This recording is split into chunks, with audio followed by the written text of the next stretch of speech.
The moment my younger brother grabbed the microphone during my graduation party and said, "She deserves to know who actually came looking for her," my entire world shifted beneath me.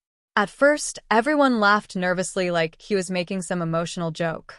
But I knew my brother Ethan well enough to recognize when he was serious. And the look on my mother's face told me everything before he even said another word. My name is Claire, and growing up, my family always felt strangely divided in ways I couldn't fully explain.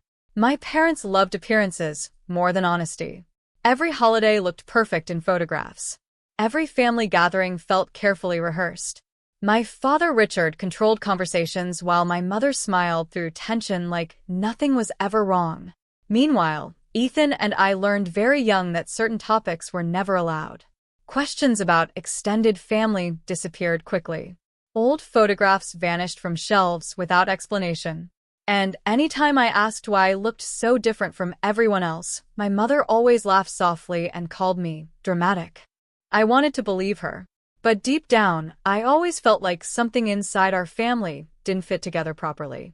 The older I got, the harder it became to ignore. I had dark hair, while everyone else was blonde. I was taller than both my parents. Even relatives occasionally made awkward comments before immediately going silent when my mother entered the room. When I turned 18, I asked directly whether Richard was my biological father. My mother looked horrified.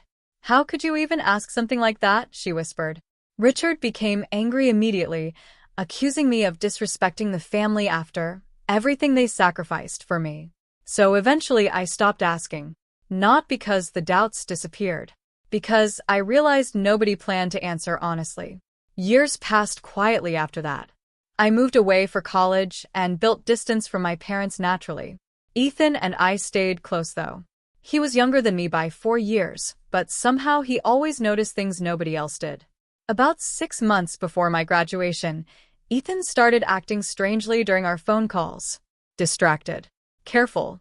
Like he wanted to tell me something but couldn't figure out how. Then one night, he finally said something that made my stomach tighten instantly. "Have Mom and Dad ever shown you your birth certificate?" I laughed awkwardly.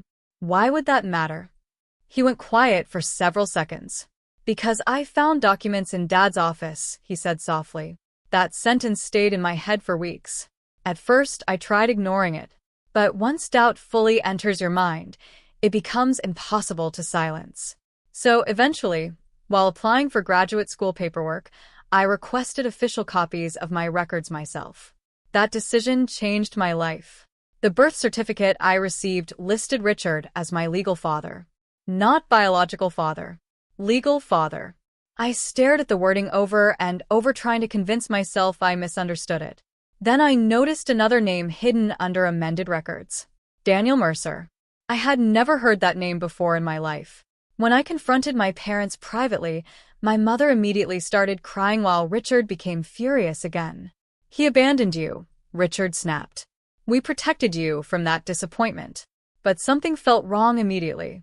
Not because they lied. Because their story sounded rehearsed. Carefully polished. Like they had practiced it for years. I asked simple questions they should have answered easily. When did he leave? Why were there amended records? Why had nobody ever told me? Every answer became vague. Defensive. Contradictory. Meanwhile, Ethan quietly kept investigating on his own. Then 3 days before graduation, he called me late at night. "I found him," he whispered. I sat up so fast my chest hurt. Apparently, Daniel Mercer had spent years trying to contact me. Ethan discovered old letters hidden inside our father's locked office cabinet. Birthday cards. Returned envelopes. Even legal paperwork showing visitation requests denied repeatedly by my parents. Not once had my biological father abandoned me. He had been blocked, lied about, erased. I couldn't sleep after that. Every childhood memory suddenly felt different. Every missing photograph. Every avoided conversation. Every moment my parents convinced me I was selfish for asking questions. None of it had been protection. It had been control. Graduation day arrived wrapped in tension, so thick I could barely breathe. My parents acted perfectly normal in front of everyone, smiling, taking photos. pretending nothing was wrong. And for most of the ceremony, I stayed silent too. Then came the graduation dinner afterward. Relatives filled the restaurant while my parents gave emotional speeches about sacrifice and family loyalty. My mother even cried while describing how much they had protected and guided me through life. I remember sitting there staring at her hands while she spoke. Hands that hid letters from me for over 20 years. Then Ethan stood up suddenly. Before anyone realized what was happening, he picked up the microphone near the stage. "I think Claire deserves one honest speech tonight," he said calmly. The room fell silent immediately. My mother stood up so quickly her chair scraped loudly across the floor. "Ethan," she warned softly. But he kept going. He explained everything carefully. The letters, the legal documents, the hidden contact attempts. Every quiet effort Daniel made to stay connected to me while my parents blocked him repeatedly.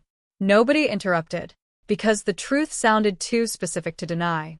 Then Ethan said the sentence I'll never forget.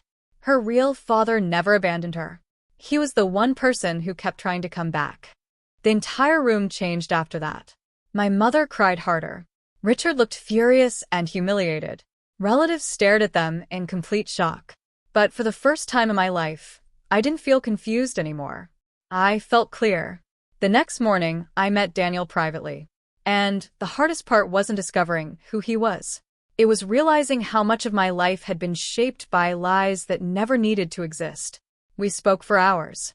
Quietly. Carefully. There was no dramatic reunion. No instant healing.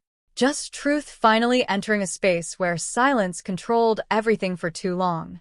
I stopped speaking to my parents regularly after that. Not because I hated them. Because trust cannot survive inside relationships built entirely on manipulation. But strangely, losing their version of the story finally gave me something they never could. My own identity. And once someone steals your truth for long enough, reclaiming it becomes the most satisfying justice of all.